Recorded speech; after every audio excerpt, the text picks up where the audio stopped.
ask you something. Go ahead. I don't think I could have spent 3 days in Tuwaymarat the way you spent so much time. What effect did it have on you? I mean, did you react? I mean, it's almost inconceivable to me that one could come away with that without being completely disoriented, even. Yeah, I lived with the Mauritanians in the Emirates for 4 years, and I just got used to their lifestyle because they take it wherever they are. Sheikh Khatri, when he was here, we brought one of the Mauritanian scholars here, and he lived here. In fact, I'll tell you a very humorous story about him just to let you know who he is. He visited a quote-unquote Sufi sheikh here, and the Sufi sheikh said to him, "Oh, it's so nice to see a fellow Sufi." And Sheikh Khatri said, "A'udhu billah." He said, "I'm not a Sufi." And then he said, "Are you a Wahhabi?" He said, "A'udhu billah." He said, "Well, then you're a Sufi." He said, "A'udhu billah." He said, "In my country, a Sufi is somebody that doesn't have even an atom's weight of the dunya in his heart." And he said, "I'm an old man in America. That's the biggest proof I still have dunya in my heart."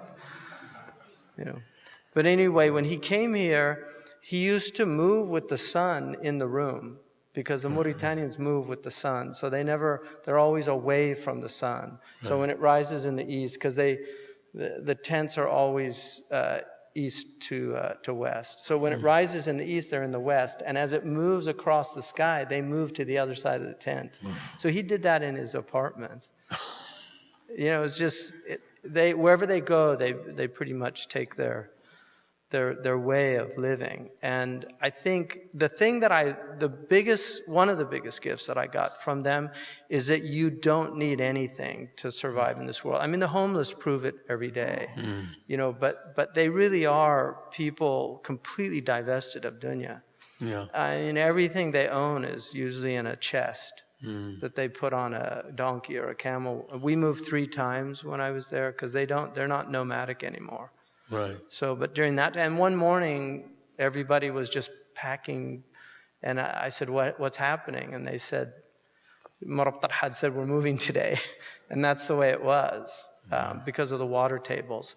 So, they're an extraordinary people. I think they're the only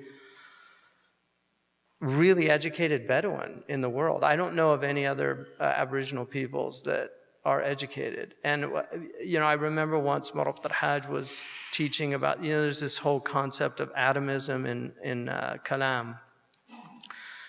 And he was explaining what they call the Jawhar al-Fard, which is the indivisible atom. It's the Greek atom. It's not the modern atom, which can be divided, but it's the Greek atom, this idea that it's the undivided, غير منقسم. And he was trying to explain to this young man who was studying, and he just didn't understand it. So he picked up some dust, and there was a ray of light, and he blew it into the ray of light, and you could see all the motes in the light. He said, if the veils were lifted, you'd see the whole world like this. That was such an amazing demonstration. Yeah. Ibn Habib uses that same imagery in his the Diwan. Yeah. Exactly. Well, the motes are very interesting, and they are used haba. And the Quran says that in the end of time, everything will be haba manthur. It will just be motes, just spread everywhere. Yeah. When you went back to the West, I mean, what? I was very disoriented when I came back. Like it took me, because I went, I left. I mean, I went from California to England first, and then I went to the UAE, and then I went to North Africa first. I was in Morocco and Algeria, was studying there, and then I went to Mauritania, and the whole time period was about 10 years. So when I came back, it was just very strange to be back and to And I actually never planned on coming back. I mean, I made hijrah. Like my intention was not to come back, but I ended up coming back, and you know, life has its own. You just follow your, you know. Ahmed Zarruqi said, "Sallam li salma, you know, rahaytu darat, wat bahri ahl qadri, si rahaytu sarat." Surrender to Salma and go where she goes, and accept the winds of destiny, and let them take you where they take you. Did you feel that you had to come back to the West, or were you I didn't. I mean, I just, I didn't. I came back. I mean, my original intention was actually to study medicine, go back to Mauritania, because there was so much medical need there. And that's actually was my intention. So I came back, and I worked with Hashim Sidat, who I think you knew. So I studied with him for a couple of years, and then he told me to go to nursing school. So that was my original intention. But then there was, one thing led to another here. Right. So I've heard stories from people, not necessarily those who went to Tuamarat, but who went into intense studies in Yemen and Syria and places, and when they came back, they were shaken by the power of this culture, this kind of Western culture, and didn't feel that they could sustain themselves as Muslims. I mean, I've heard stories about that. Have you experienced? I think Sayyid Naqib al-Attas, who, have you met him? Sayyid Naqib in Malaysia? Yes. I spent some time. I mean, we knew him from back in the 70s. Because he came to England. So I started reading his things in like 78, 79. So he had a big influence on my understanding. And I'm currently reading in the book club his Secularism in Islam. But one of the things that he says, he differentiates between secularism and secularization. And he makes this argument that secularization is an ongoing process. And that the Western civilization is a civilization that has an inevitability of complete, what he calls, terrestrialization of man. Wow. To take away the celestial. Desire in Latin actually means of the stars. It's human desire. The eros is an impulse for the celestial. It's not the terrestrial. And you see that even in man's desire to penetrate the heavens with material power. The space traveler. To go to Mars. Conquer. Right? So that destruction of that inner pursuit is really what secularization is about. And so this culture, I think it's so difficult for young people because there's just so much against them. There's so much. There's so many issues that are opposing them. However, the Quran makes it very clear that, I mean, one of the fascinating elements in the Quran to me is that it's always one person up against a mob. There's no rightly guided group in the Quran. They're always individuals, and the Prophet's companions were actually the only group that really is conferred that honor of being this ummah. And so I think the Prophet ﷺ told us that Islam began strange and it will return, and it's in Sahih Muslim. Ghurba is the feeling or state of being in the world when you know this is not your place, where we're actually from. And that is the celestial pull. And depression, huzn. I mean, in the verses I was thinking about, the verses that were read, Ala inna awliya Allahi la khawfun alayhim wa lahum yahzanun.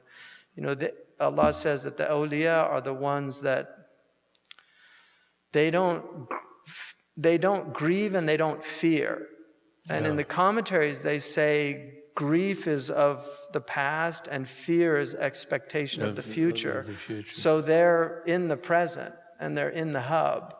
And so I think the beauty of what you're doing with this is these people are there, and they're there to guide. They're living guides, because the prophetic legacy is always inherited. Yeah. And they're living guides. And that's what you see with them. They're in the hub. Yeah. They're there. Yeah. And they're not in that, what the Boethius called the wheel of fortune. They're not in that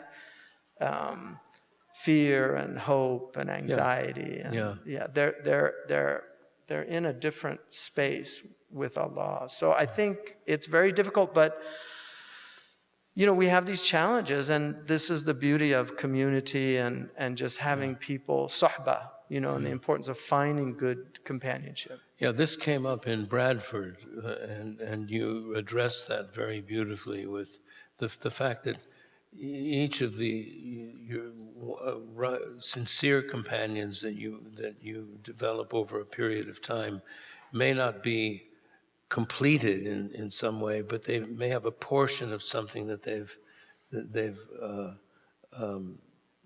attained through their company with people who are more complete.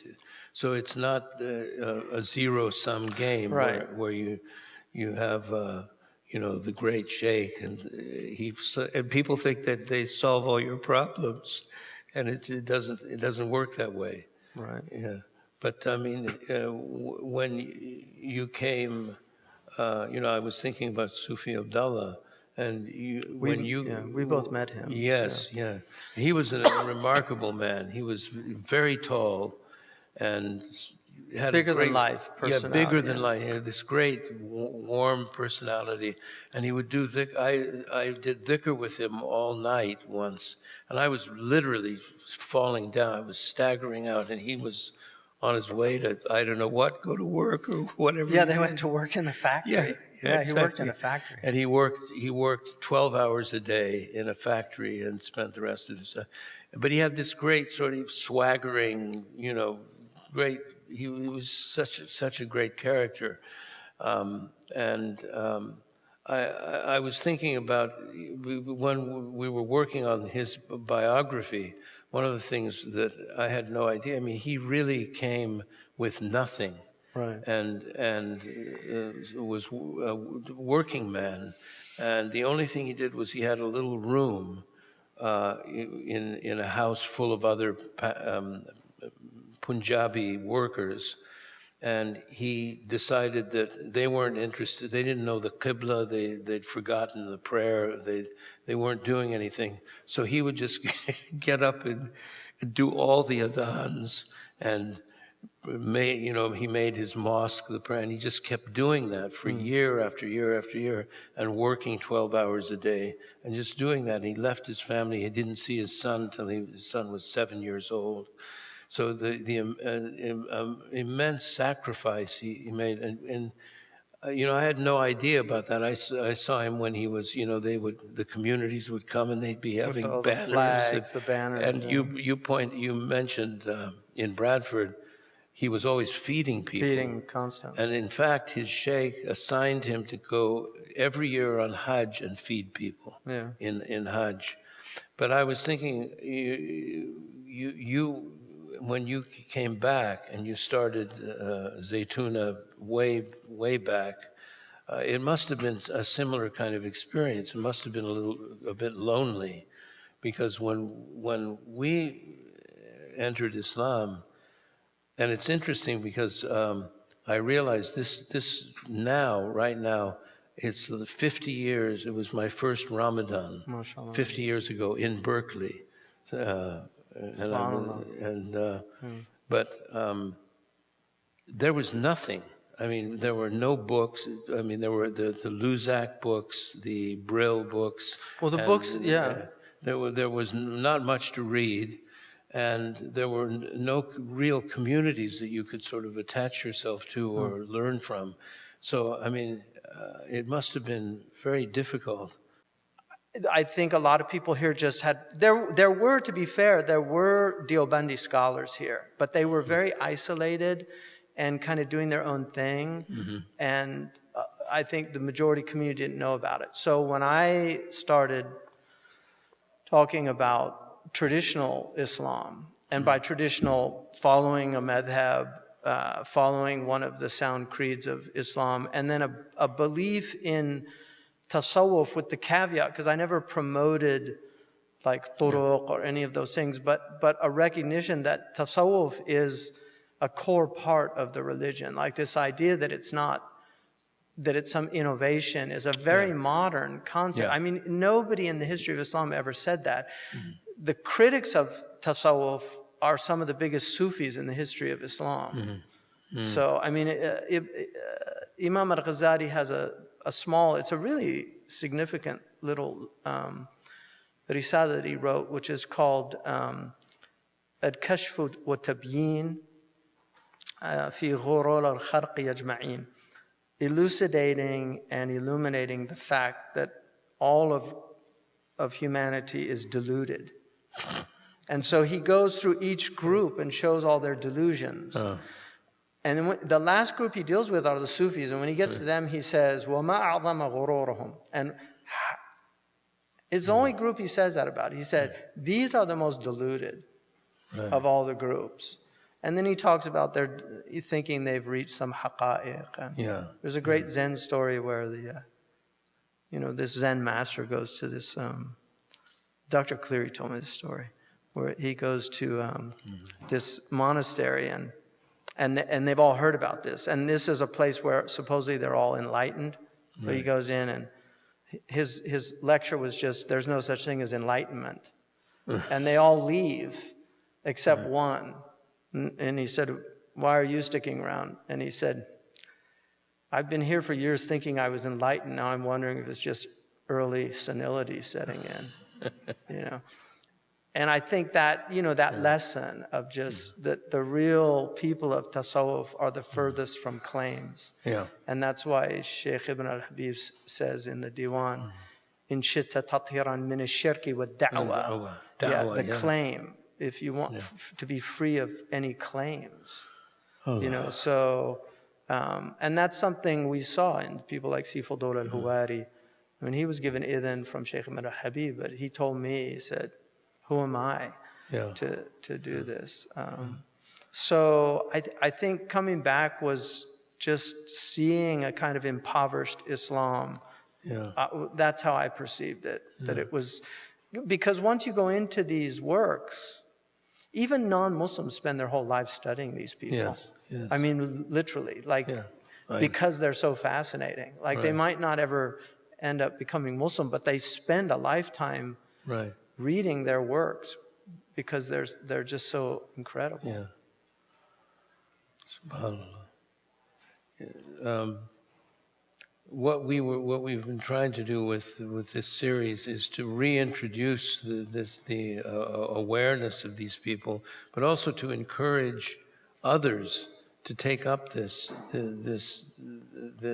aspect of teaching through storytelling. And one of the frustrations that we had, or that I in particular had, in the course of doing this project, was finding people who could actually write stories. And I was really I mean, I'm kind of I'm kind of reclusive, so I don't go out and meet lots of people. But I really couldn't find that many people who could actually tell a story and write a biography. And I'm just wondering if am I missing something, or are there people out there that I missed, or are we in trouble? I think we are in trouble in that I think our community does not recognize the centrality of language. It's been a STEM community for a long time, which is important. I mean, engineering and medicine and these things are important, but the other side of the equation is the side that nourishes the soul. Medicine treats the body, engineering just makes bridges and builds buildings and things like that, which are, again, they're important, and they're not to diminish the weight of those people. It's interesting in Ibn Sirin, in the Muhandis, Abdul Ghani Nablis, in his book on dreams, he said, if you see a Muhandis in your dream, it means the destruction of the world. He said, Kharab al-Umran wa Umran al-Kharab. the destruction of civilization and the civilization of destruction. I thought was interesting. But so writers, it's a craft, as you know. I mean, you've spent a lot of time writing, and it's a craft. It takes a lot of time and a real commitment to writing. And great writers are not born. You know, there are people that are obviously talented more than others with language, but really truly great writing is learned like music is learned through practice and through real dedication. So unfortunately, we don't have a lot of people that write well. We have a big problem with the renovatio. I mean, Safir, who does a lot of the editing, and he's a fantastic editor, but we get these articles that are just really poorly written, and they're academics. They have PhDs, but they haven't ever learned how to write. So that's a big problem. Telling stories is really important, and that's why I think what you've done is such an important. Because these are real people. We met them. We saw them. Most of the people that you showed on those, we both met the majority of them, and they. One of the things about them is they live transparent lives. So that idea of the shadow, Jung had this whole concept that the shadow develops alongside the other self. But these people are people that lived. Murabt al-Hajj, his tent was open 24/7. There was no shadow self there. Right. There was just a wise human being living a daily. Like I could know. Wherever I was, anywhere in the world, if I knew what time it was in Mauritania, I would know exactly what he was doing. The regularity of his life really, really struck me. Because the thing about these people is they have a consistent practice. Their spiritual practice is just, it's like Sheikh Abdullah bin Bayy, no matter where he goes, he's one of the few people I know that works out he always does it according to the prayer, because he wants to do the minimum amount of prayers in the air. So he always, schedules his flights based on the prayer times. But he will always, wherever he is, between Asr and Isha, that time is just dedicated to his practice. And then between before Fajr until Shuruq, it's just consistent. Wherever he goes, no matter where. And all the Murabitun are like that. The Mauritanian ulama, they all practice that. It's something that really struck me about them. They're so consistent in that practice. And that's why I like that term sacred monotony, because the word in Arabic for monotony is rataba, which is where we get ratib from. Ratib, like a word. It's that consistent thing. And then the other thing that I think is consistent, and I know you had this experience as well, is that they're very real. And Allah says in the Quran, in Tawbah, He says, Ya ayyuhal ladhina amanu, attaqullaha wa kunu ma'as sadiqin. Have taqwa, have this pious awareness of Allah, this conscientiousness, reverence for God, and be with the truthful ones. And that sidq, which is, the closest person to the Prophet ﷺ was called Siddiq. Like that's the quality after the Prophets. The Siddiqun are the next group that are mentioned in that hierarchy. And so Sidq that's what you get from them, is that there's just that real sincerity that it's palpable. And the Prophet said, "La nuzaki ala Allah ahad." We don't make any claims about who's, but we have these beliefs about them, and then their hisab is with Allah subhanahu wa ta'ala. But they have these consistent things that are very interesting, even though they come from Malaysia and Morocco. It's amazing. The cultures are completely different, and yet there's these qualities that are constant. This is what struck me in putting together the books, the eight biographies. And in fact, we commissioned more than that. We were intending to publish 12. And I'm kind of glad we didn't do it, because they were so heavy, the books, as physically heavy. 3 more would have made it really difficult. But the similarities between these very different people, with different backgrounds, but there were so many similarities. I mean, one constant was this sort of awareness of death. I mean, the experience that you had. I had an experience like this when I was about 16. Not an accident or anything, but just this awareness of death. And it really struck me in reading your biography of Muhebb al Hajj, and also Ibn al-Habib's. Yeah, I mean, he became terrified when he was young of death, and ended up really taking a spiritual path because of that, even though he was on the path of knowledge and ilm and fiqh and formal knowledge. So it's kind of, and one of the reasons that we composed box sets. I mean, we could have actually published a single heavy volume of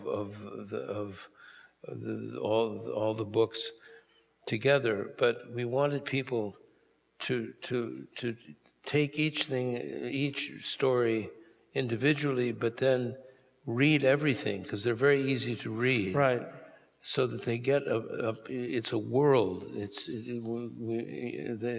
We're entering a world of sanctity and beauty, and yet it's very real. Yeah. I actually, I'm convinced somebody would do really well if they published all these great masterpieces in like that, with sections, because they were all serialized when they, Dostoevsky, all his books were serialized. Dickens, it was all serialized in magazines.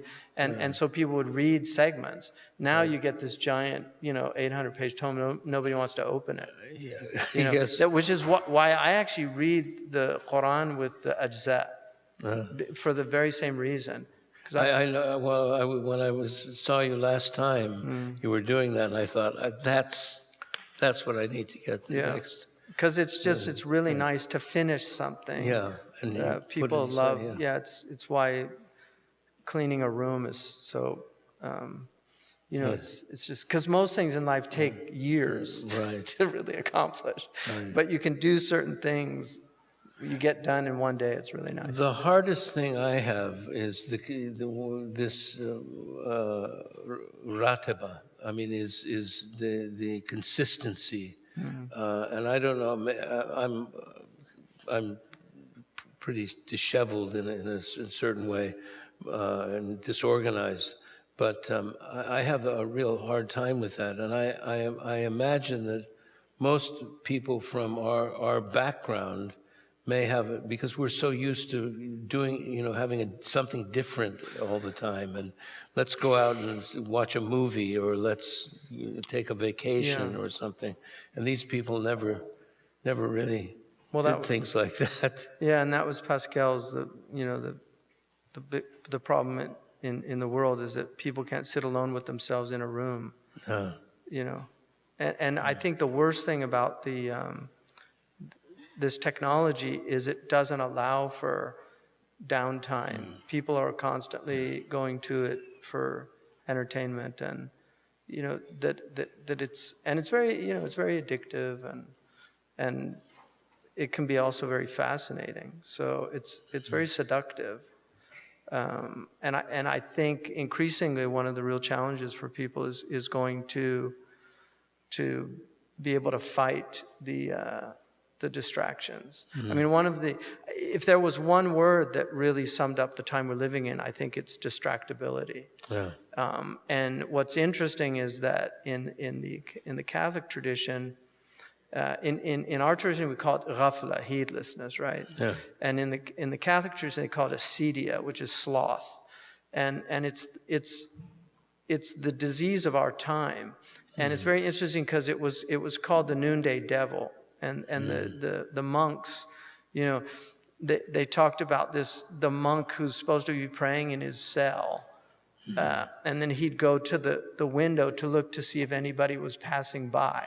That was the distraction. Right. And so I think setting aside time every day is really important. Even if it's 10 minutes, just that time to read some Quran, to do some dhikr, and also some time to study. I mean, there's a beautiful hadith, the Prophet ﷺ, Abu Sa'id al-Khudri asked him, Man ashaddu nas bala'an ya Rasulullah? Who are the people of the greatest tribulation? And he said, al-anbiya. And then he said, thumma man, and then who? And he said, al-ulama. And he said, thumma man, and he said, al-salihun. And so that hierarchy of tribulation is very interesting. So the prophets have it the worst. And then the ulama, and when the Prophet used that word, it wouldn't have meant what it means today, like scholastic theologians. It really meant the arifun, the people that knew reality. And then the salihun. In the hadith where the Prophet ﷺ says, "Ad-dunya mal'unatun wa mal'unu ma fiha illa dhikrullahi wa ma wala aw aliman wa muta'alliman." So the whole world is cursed, except and everything in it, except the remembrance of God and whatever facilitates it. And then a scholar, somebody who's learned, and somebody who's learning. And so those two paths that the Prophet gave his community, the devotional path and the path of scholarship, those are two paths. They're not mutually exclusive in that one needs something of the other. Yeah, so you can't be a student of knowledge without having some portion for the spiritual practice of devotion, even though that study is devotion. Right. And the Prophet made that very clear, sallallahu alaihi wasallam. But the accursedness of the world is the distractibility. And that's why, except for what aids you in remembering God. So it's not that the world's cursed, it's the distractive nature of the world, because it takes people away from God. And then life is over. And we're here. I mean, we know we were young people not that long ago. And, the young people in here, they're going to see it does go...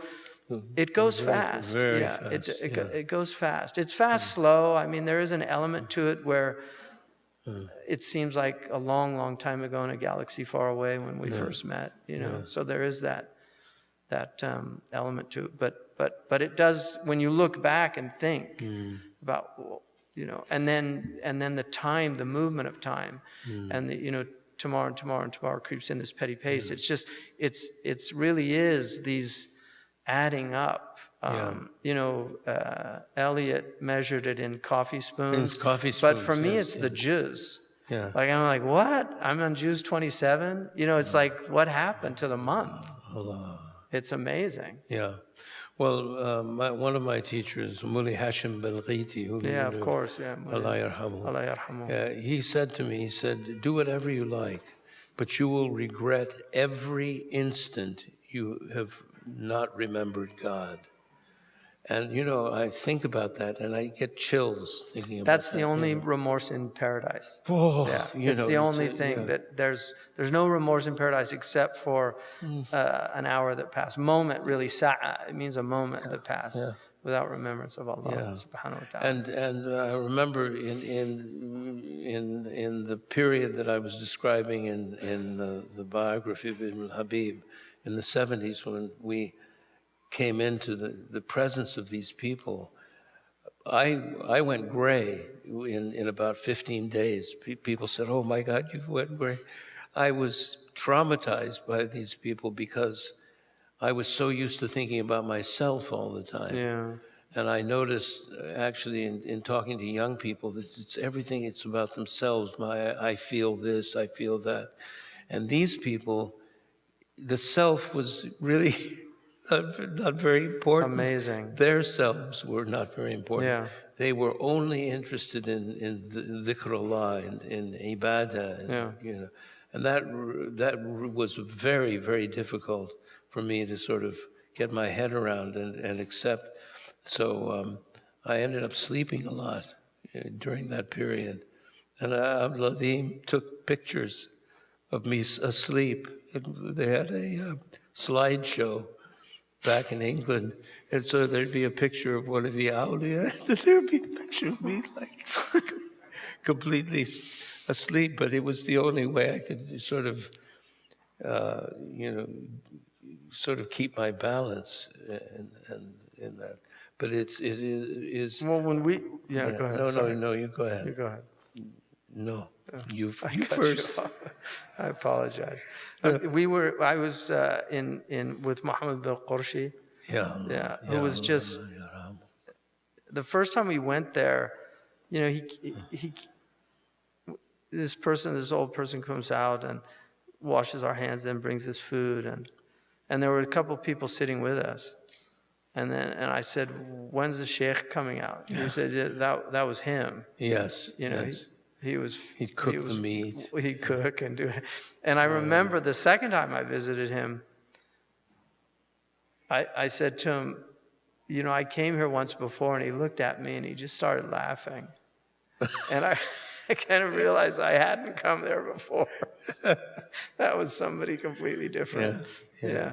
So, and then when we left, I just had this incredible, just amazing. Yeah. He was like air. Amazing man. He was something. And again, he was someone people tried to make him into something he refused, like a sheikh or. And he had a rule. I don't know if you were. How long did you stay with him?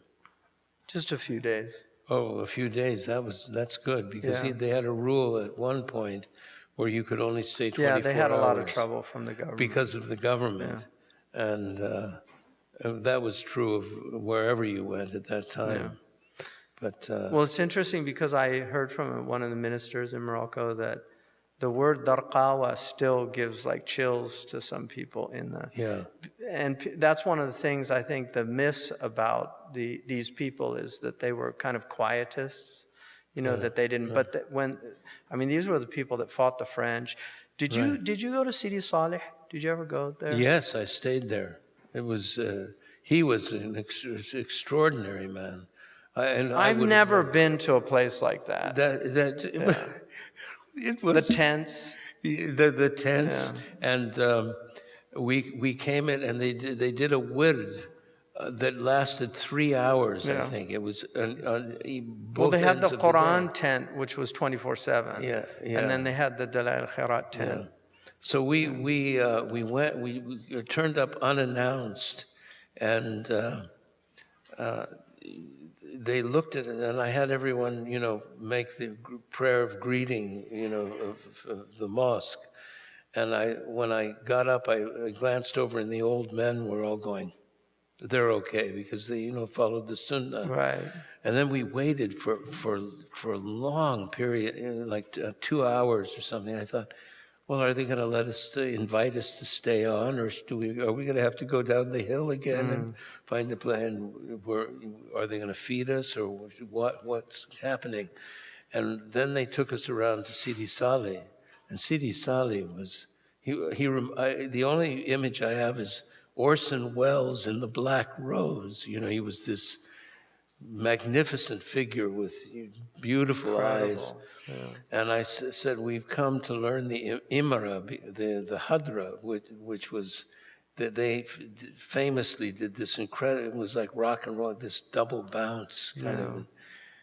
And as soon as I said that, he went, and they all started. And Hassan Barrett, I hope he's here, but if he's not. Is he here, Hassan?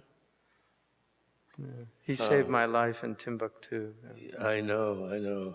But Hassan was a young boy at that time. And there were all these children, in the back. And their heads were shaved, and Hassan was looking at them.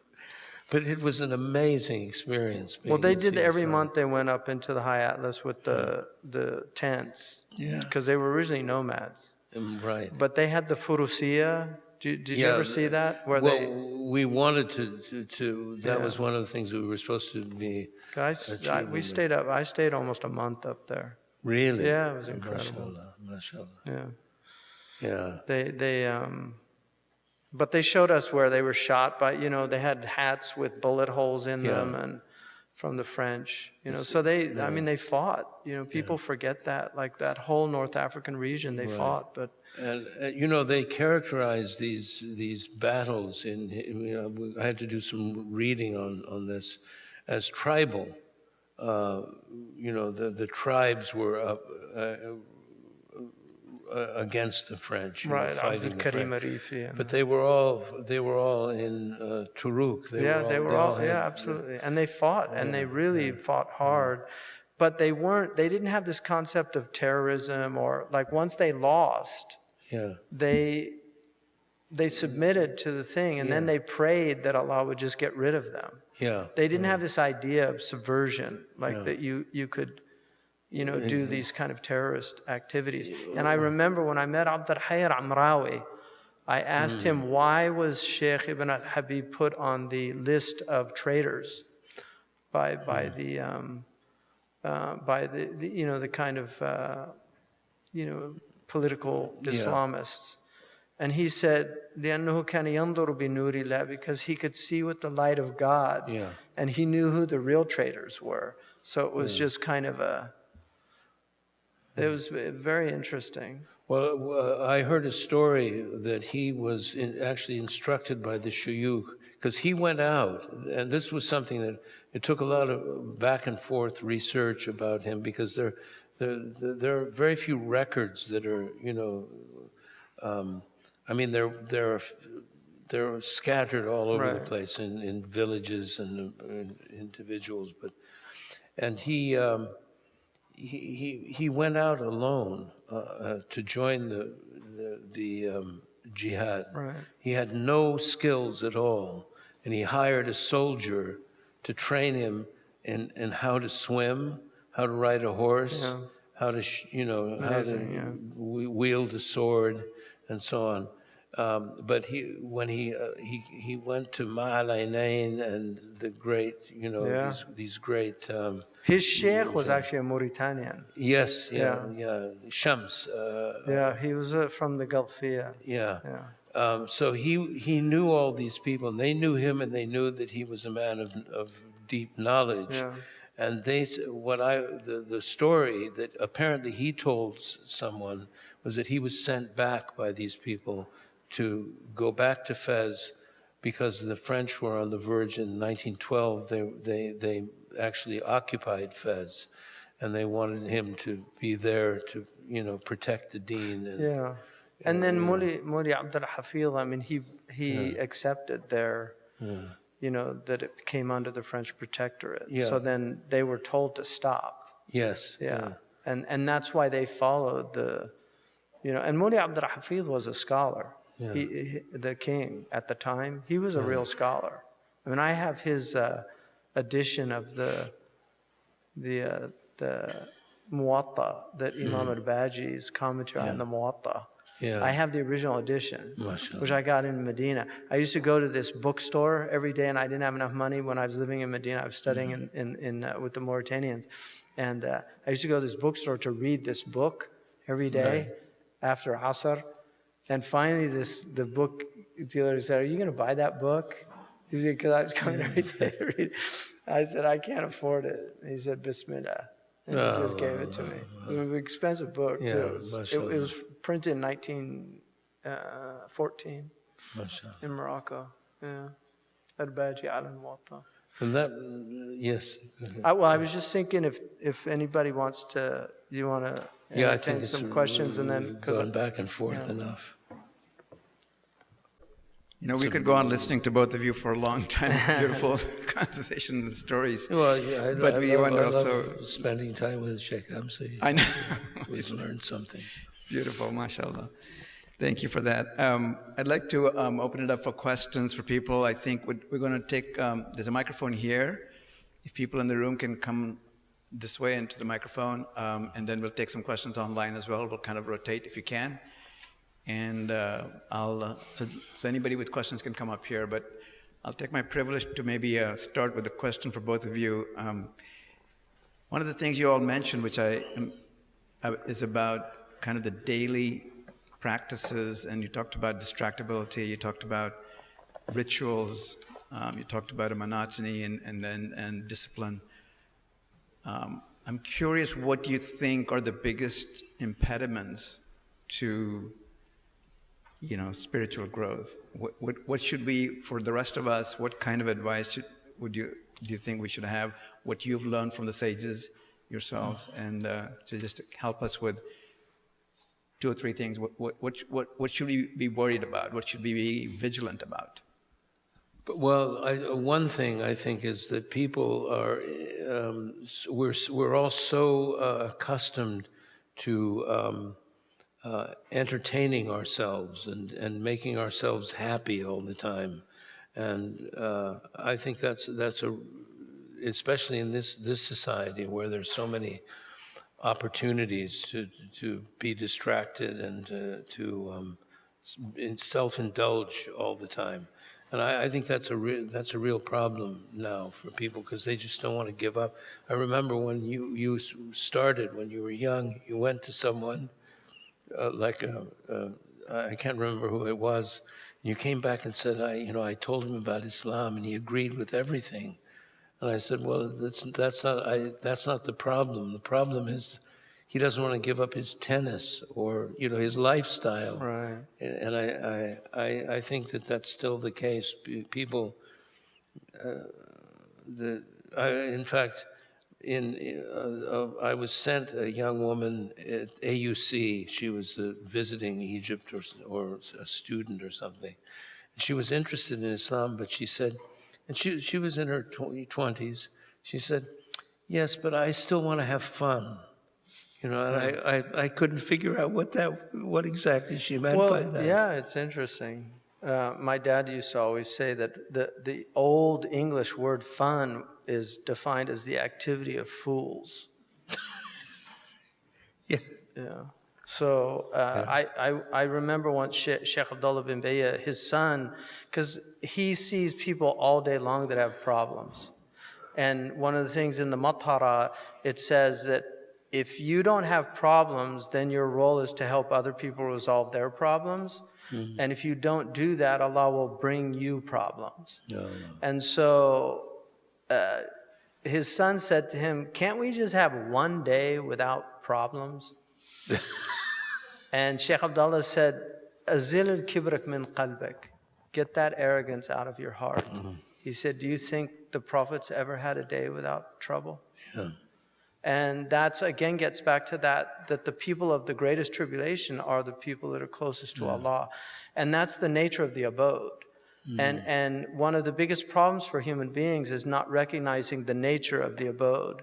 Ibn Atta'illah, he says that the al-faqat, a'yad al-arifin, that calamities and tribulations are the eids of the people that know God.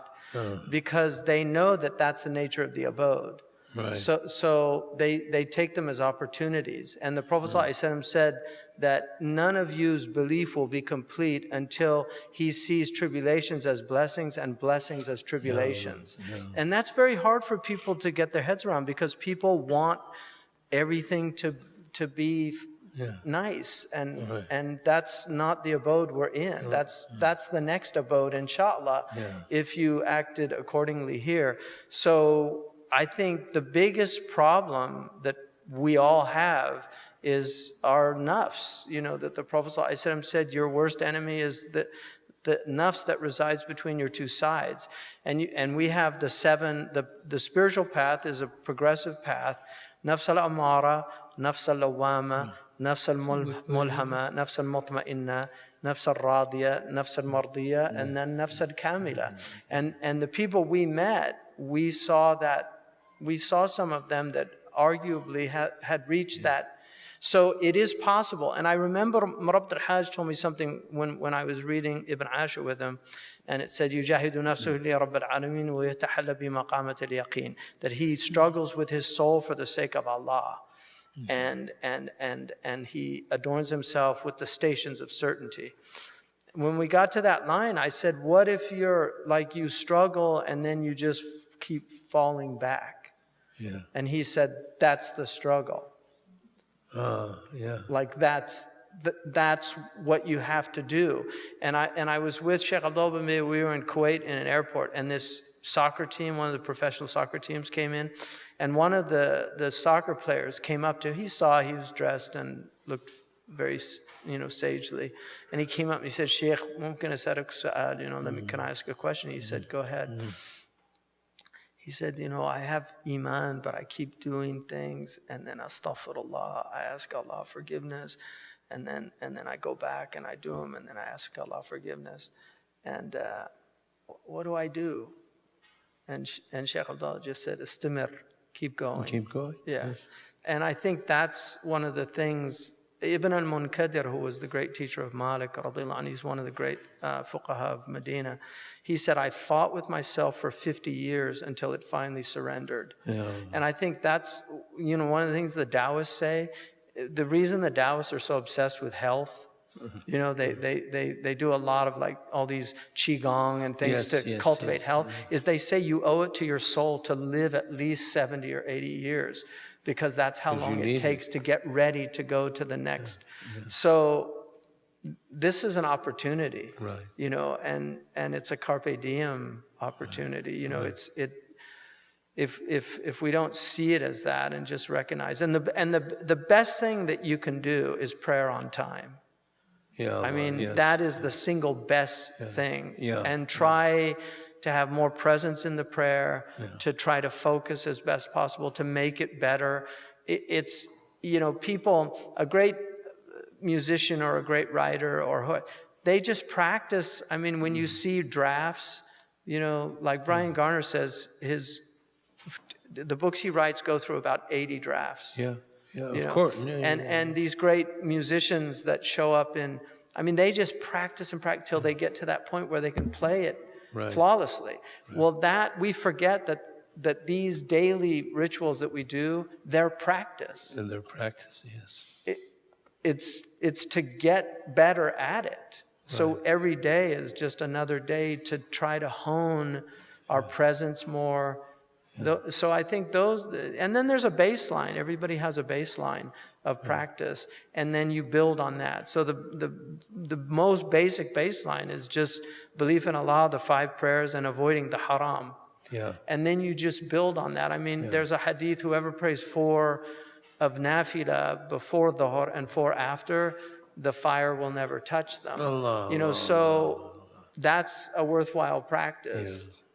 And people that do those constantly, they're going to, or the one I really adhere to is the Prophet ﷺ said, whoever recites Ayatul Kursi after every fard prayer, there's nothing between him and paradise except death. And so just like, that's a practice. Just doing Ayatul Kursi. If you don't do anything else, just doing Ayatul Kursi. One of my teachers, Sheikh Hamza Amr al-Wali, who I lived with in a beautiful mosque in Al-Ain, he said to me, if you leave everything except the 5 prayers, don't leave أعوذ بكلمات الله التامات من شر ما خلق بسم الله الذي لا يضر مع اسمه شيء في الأرض ولا في السماء وهو السميع العليم, 3 times in the morning, 3 times in the evening. He said, just don't lose that one. And the Prophet ﷺ, he was constant in his remembrance of Allah. Yeah. And one of the things we're doing for the Mawlid, we're calling it the mindful messenger, because this, mindfulness is this big buzzword, but mindfulness came from a Sanskrit term, sati. It's a Pali term. The sati term is smriti, but the Sanskrit term was translated by this Professor Davids from England in 1881 from Buddhist tradition as mindfulness. So that's where it came. It came from Buddhism. But the original meaning was to remember the scripture. So it was dhikr. It was dhikr. Yeah. And so the one of the things about the Prophet that is amazing to me, and I think it's one of his great miracles, he had a prayer for every single human activity. And that's a path. Like if you do the baseline of those prayers every day, just going into the bathroom, going in with your left foot, that's mindfulness. Yeah. And then coming out after you free yourself of those toxins. غفرانك الحمد لله الذي رزقني لذته وابقى في قوته وذهب عني أذاه. Praise be to the one who gave me the delight of the pleasure of its taste, retained in me its benefits, its power, its quwwah, and then removed from me its harm. I mean, what a perfect dua. Yeah. And Muhebb al-Hajj told me, one of the first things he told me, he taught me that dua, and then he said, Allah says about Sayyidina Nuh, that he was abd shakur. He was always grateful. And Asawi, Muhebb al-Hajj mentioned to me that Asawi says that he always thanked Allah every time he urinated or defecated. Like that was his constant gratitude. And just people don't think about these things, but there's all these blessings. Exactly. I mean, in terms of the interaction you have with the teachers we've been talking about, this is how they address issues. They give you something from the Quran, something from hadith, Right. a dua of the Rasul. It's not some sort of magical transaction where they pass their hands over you and everything. You have a problem, they give you something to deal with it because we know.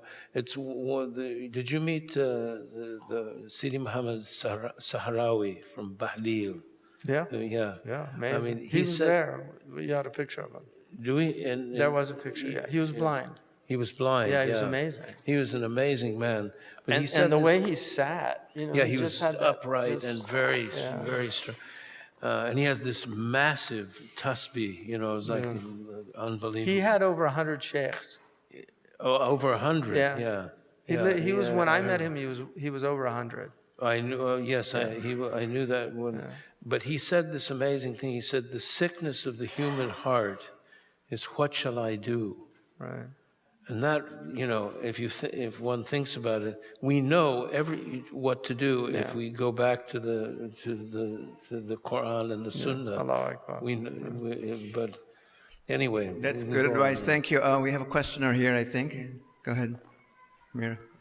Assalamu alaikum. Thank you so much for illuminating our hearts and really watering the drought that we're in, both physically and metaphysically. My question is about a word that I heard, inshallah, mashallah, a lot of talk about sincerity. And really the new buzzword that's out there is authenticity and people living their authentic lives. And I really find it like a fascinating word because growing up, we were taught to be sincere. And that's kind of a dying word right now. And mashallah, these awliya, they seem to live their quote-unquote best lives, right? They're the best versions of themselves. And my question is, as Muslims, what's our approach to living an authentic life versus a sincere life, where with authenticity, our actions flow from our feelings, but with sincerity, our feelings flow from our actions. And this shift that we're having socially towards living authentically versus with sincerity. And I hope that made sense. I don't see the difference between sincerity and authenticity. It's to me exactly the same thing. Yeah. Maybe I'm not understanding the question. No, I mean, I agree. Yeah. I think. So you really can't be authentic without being sincere, right? Well, yeah, and I think if it's real, you're not thinking about these things. I mean, I think it's just, Imam Malik was asked about a man who sets out for the masjid sincerely, but then on the way he hopes somebody sees him. And he said, I hope he gets the niyyah that he started with. Yes, yeah. So I think if you're thinking about being sincere, you're in trouble. And if you're thinking about being authentic, I think you're in trouble. But there's also a principle operating in terms of ibadah and dhikr and the practice, is that you're not automatically going to be sincere in every prayer and you go through it because you have to do it. Yeah. And I've read Ibn Ata'illah talks about tadhakkir, which is when you're asking Allah for something and suddenly you're talking to Allah, you're speaking because and he said, he wrote that this is more important than getting what you're asking for, is to have that direct conversation with Allah subhanahu wa ta'ala. So he actually thought, I mean, he's goes against the majority of scholars about this, but he actually thought dua was merely to display abasement before Allah, that it was not to get any answer. Yeah, exactly. Like he thought that was the practice. Yeah, he said that's way more important. Yeah. And I think,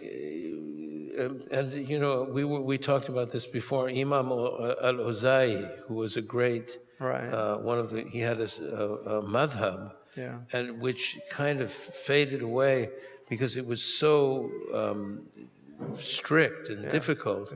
And one of the things that I was told was that if you had to have at least one moment of khushu', of awe, just one in a prayer. But if you didn't, that's hard. And if you didn't have, you had to do it again. You had to do your prayer again. Yeah. So it's this idea of you do it and then until something sinks in.